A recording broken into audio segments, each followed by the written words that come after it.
Hi, good afternoon. Welcome to another episode of You and Your Vet Talk Show. I will be your host, Dr. Clara. For the past week now, or weeks now, or months, we're talking about various topics from pets and livestock, and I hope you have been getting one or two insights from them. Today Fagoroye. we have Dr. Fagoroye with us. He has been here, I think, about 3 weeks ago, and he spoke about the importance of vaccination in poultry. So today we have him here again to talk to us about one very important vaccine, the Gumboro vaccine. So I know most of us poultry farmers have heard about the Gumboro vaccines. We have used it to our poultry birds, but some of us don't know what the Gumboro vaccine is used against, like the disease that we're trying to protect using the Gumboro vaccine. Aṣámọ̀ pé wọ́n ní pé ká lo vaccine Gumboro, àwa rà á lò ó. Àmọ́ nǹkan tí Gumboro vaccine yẹn ń ṣe.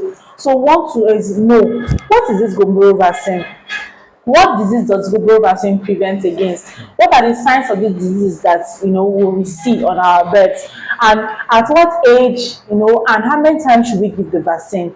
That is why we have Dr. Fagoroye here to give us an insight on that. And as usual, if you have any questions, please just keep them in the comment section. I will make sure to get back to you on that. So welcome, Dr. Fagoroye. Let's get right into it. So our first question is the Gumboro vaccine. We have heard about it, we know it.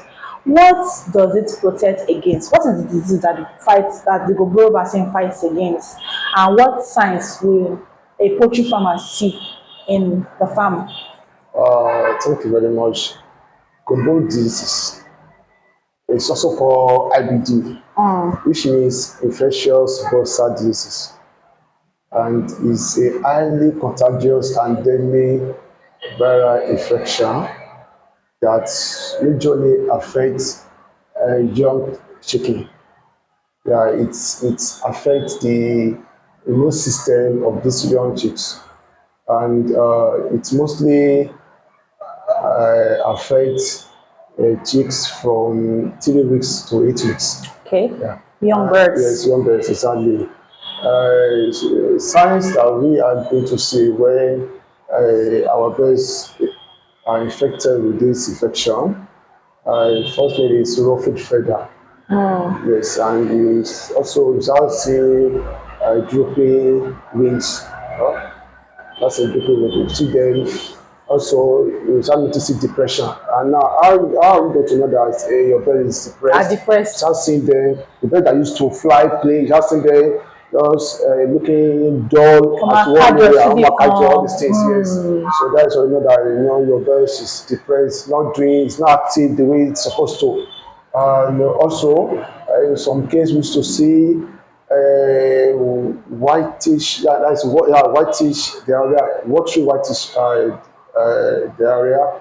We have so many. There's some signs that you see, and maybe after death, and there's postmortem signs too, all these things. But the major sign that I has found that you are going to notice are the things that are for record. And secondly, before you know, there will be sudden death. So it's a very deadly disease, and we must not joke with it.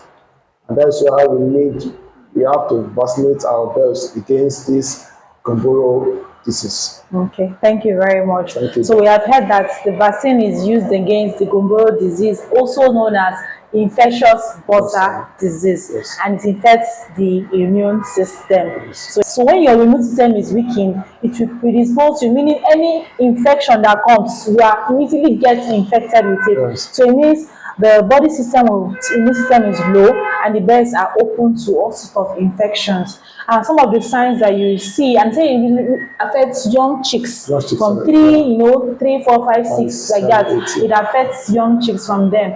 And most of the signs you will see is that you're going to see them staying in one place. Then when you now notice that white, so that's why I think you should be noticing, you know that something is wrong.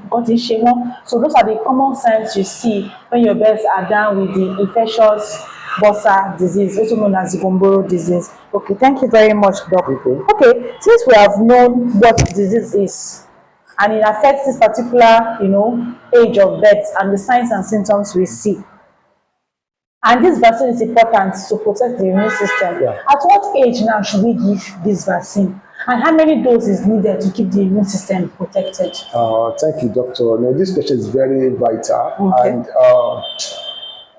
it varies. It varies. It depends on your location. Because the last time Yeah. we came and spoke about vaccination, they said vaccination schedule varies. Yeah. So that's why a veterinarian is very important in your farm. So you cannot just tell you this one because your vicinity matters. Yeah, I remember so, that from last season. exactly. So it varies. It depends on how endemic this Gumboro disease it is at your area. Uh, there are some areas that they used to vaccinate their birds for like 3 times. Some areas they just do 2 times, so it varies, and that's why you still need to consult your vet doctors or the farmers around for you to know the best vaccine schedule for you to use. But you can either start from day 7 or you can start on day 14. It depends. So I, as a veterinary doctor, where I am, I do start from day 7. I start with Gumboro vaccine day 7, and I wait for another 14 days before I That's give the the booster 21. dose. 21. So there are some farms that they do the interval of 7 days. So meaning that where they can start their vaccine, they can do their Gumboro vaccine day 14, and they'll give the booster dose day 21. It depends. It just depends on how endemic this infection is at that particular area. And that's why you still need to reach out to your veterinary doctor to give you the best Schedule for you. for that your area. Yes, so that's it. So thank you, Doc. So we have heard it now. It varies. It depends on how endemic, meaning how often Gumboro disease occurs in your environment. I remember I mentioned last time when we were talking was that every farm is different. Because your friend is doing poultry in Ijoka, you are doing your own in Isikon. They are different. Don't say, should be Akwelanwa. It's different. You don't know how it is spreading. So it's important that you have a veterinarian that will draw up a schedule for you to let you know, okay, you are giving it 2 times or 3 times, and at what age. So at weeks, at day 7, at day 14, at day 21. So it's important you get a veterinarian so that they can give you the best schedule for your birds. Yes. Thank you, Doc. So the next question I ask now is, we have known what the vaccine is, what it's protecting against, when to give the vaccine. So now, when we want to go and buy the vaccine now, how do we take care of it? As you say, oh yeah, when we go and buy vaccine, they give put ice block inside. Most people don't know why the ice block is there. And like kilo day, and kula was saying kin should be let me one be farm niko, but my go buy my law. They don't understand. Why am I bringing kula? Oh, there's vaccine, if vaccine, if ice where kilo day, why are we putting block inside the cooler with the ice? And why do you always say, go and use it now? Because some people are going to office. Most of our poultry farmers are workers too. Yes, exactly. Poultry farmers farming is just a side hustle. So they come and buy it in the morning before they go to work. Because maybe before you come leave from work, it will be too late. Yes. And they just take the vaccine with them to the house, into the fork, and leave it there. Yeah. So how is vaccine supposed to be properly cared for, handled, and stored? Thank you, Doc. This question too is very important, and I just have to try and let people know. Yeah, vaccine must be kept in a very cool place. Yes, it must be kept in a very cool place, and that is why your vaccine must be preserved inside the fridge. It must be kept inside the fridge, and it must maintain from probably 2 degrees Celsius to 8 degrees Celsius. And that's to show that at all time your vaccine must be cool, you must maintain that cold chain. Very important. Is the major thing that we just have to take note. It's not you giving vaccine, is you ensure that your vaccine is well preserved, is well kept. Because If your vaccine is not kept properly, there may be vaccine break, vaccine failure. So that is why you need to bring cooler, for the vaccine to be stored inside. Like so, and even inside the cooler, we still have to put, or where you are going to get the vaccine, you have to still put ice block inside the cooler to maintain the cold chain. It's very important. It's very important, and you have to ensure that when you want to dilute your vaccine, when you dilute it, you have to use it immediately.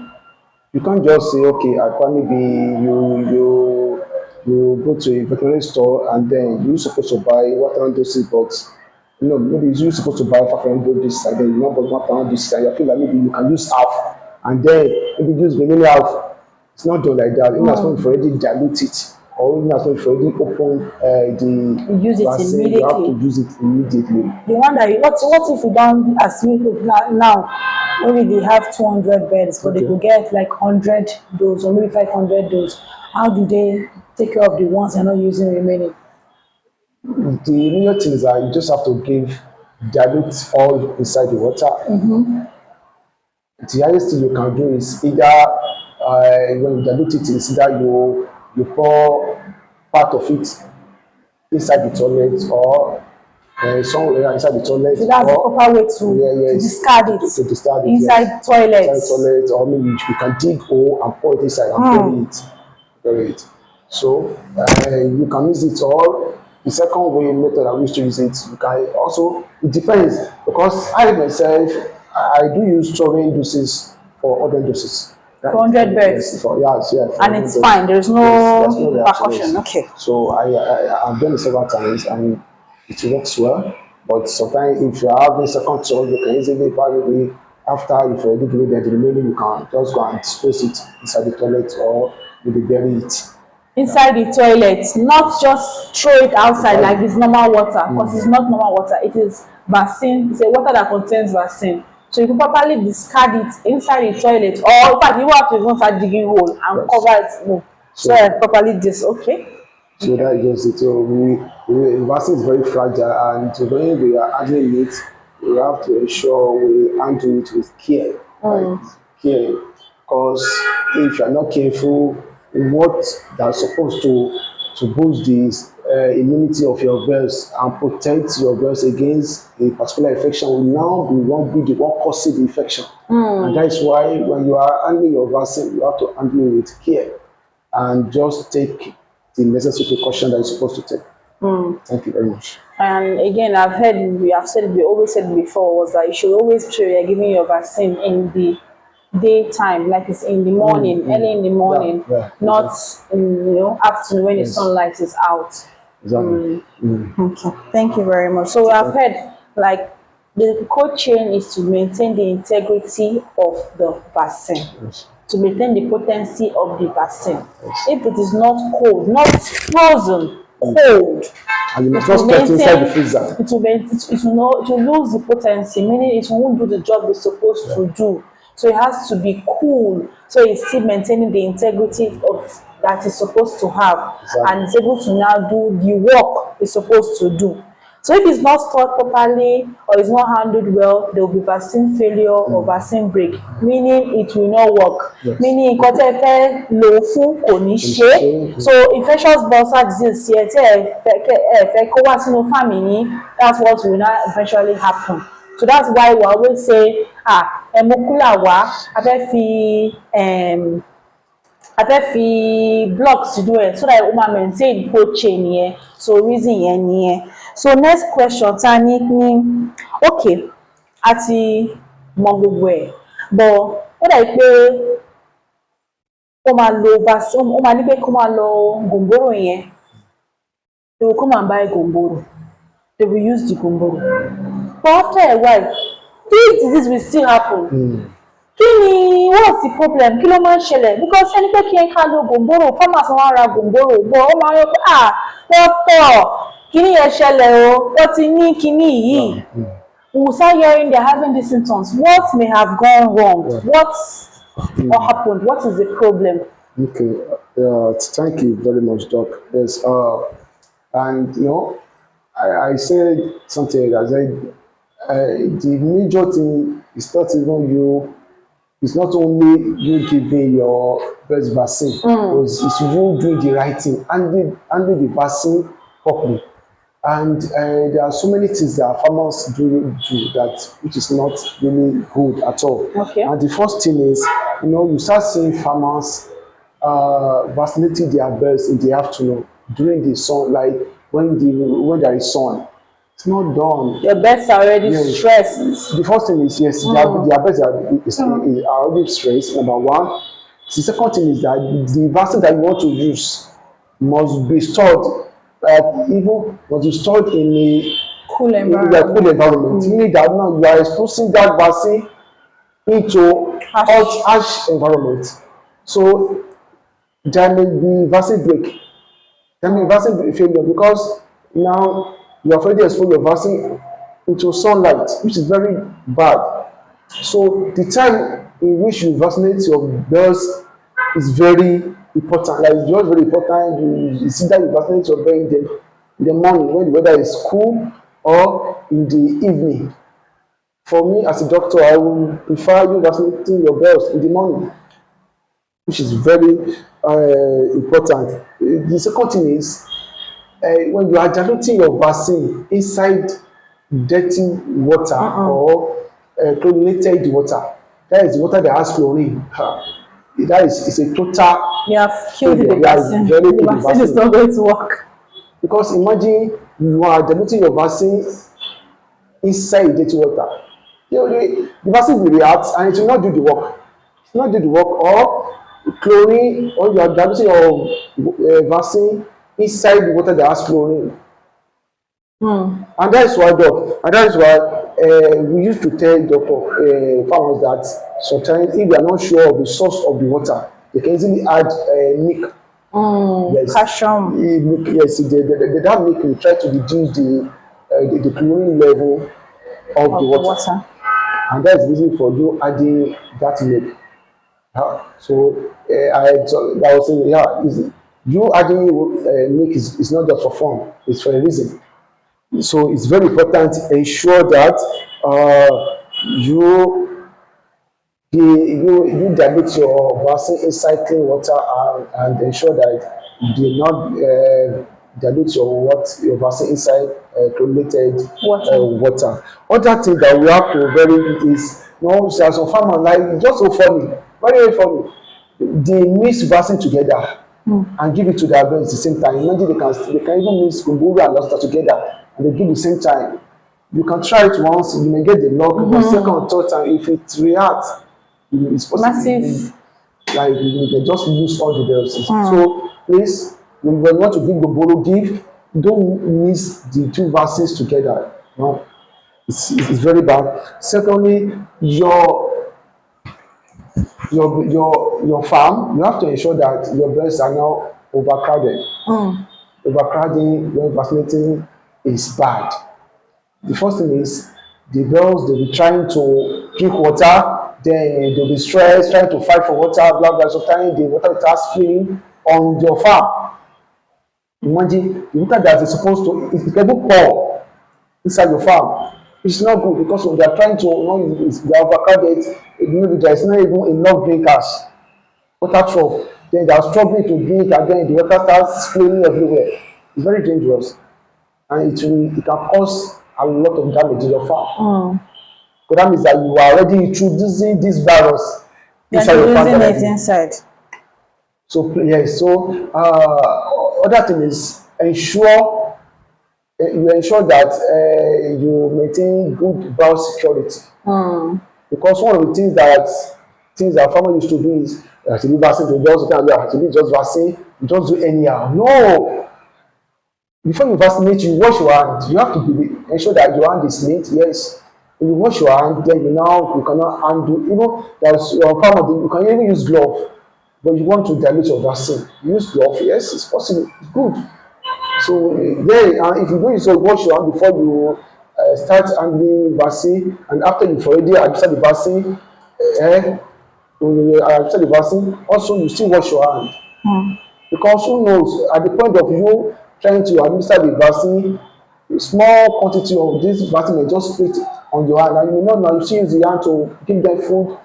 You are already exposing your birds to this virus. Okay. So, which is very important that we take note of it. We have to take note of it. Okay. Yes. So Thank that's you just very much. So we have heard it from the doctor. Most of the common mistakes that farmers make is the things that you are saying is very, very little, is not little. It's just small things. Washing your hand before and after. After you finish giving them the water with the vaccine in it, after 30 minutes to 1 hour, even if it has not finished, carry it and go and dispose it inside toilets. He even said they can even dig hole and pour this there, because it's not supposed to be in your environment. It contains, we have explained in the first video about vaccination that the vaccines contain part of the inactive parts yes. of the disease that you're trying to prevent. So if you discard it anyhow, you're going to just be inviting that infection. Another thing is that we should not use dirty water. We should not use chlorinated water. If you're unsure what kind of water that you're using, add milk. The milk is not to add sweet, make it sweet, or make the birds drink. It's so that it will react with that chlorine, and to reduce the amount of chlorine in the water, so that the water is at least a bit pure, for the vaccine. Yeah, exactly. So avoid overcrowding so that they don't spill the water. Some don't drink, some drink. So all these small mistakes, they also cause vaccine failure. They cause that. Yes, even though one of those, I just remembered now. Yes, one of the mistakes that a farmer usually do is they don't dilute their vaccines properly. They don't dilute, and then you see that a certain birds will drink, certain birds will not drink. Yeah. So when you are diluting your vaccine, ensure you dilute it very well, and ensure that all your birds have access to that water. To the water. It's very important. Okay. It's very important. Don't say, okay, don't dilute anyhow. Ensure that it reach all of them. So all of them have to drink, so all of them have that, immunity. Yes. Okay, so we have learned a lot of things from this. I'm sure we have picked one thing. And when you do the right thing, the right dilution, you take care of the vaccine properly, it's in a cold chain, all of them drink, your birds are going to have fine immunity. They are not going to calm down. And they're protected against the infectious bursal disease when you do the right vaccination. Thank you very much, Dr. Fagoroye. We have come to the end of this episode. I hope you have learned something. We'll see you next time, next week. Bye-bye.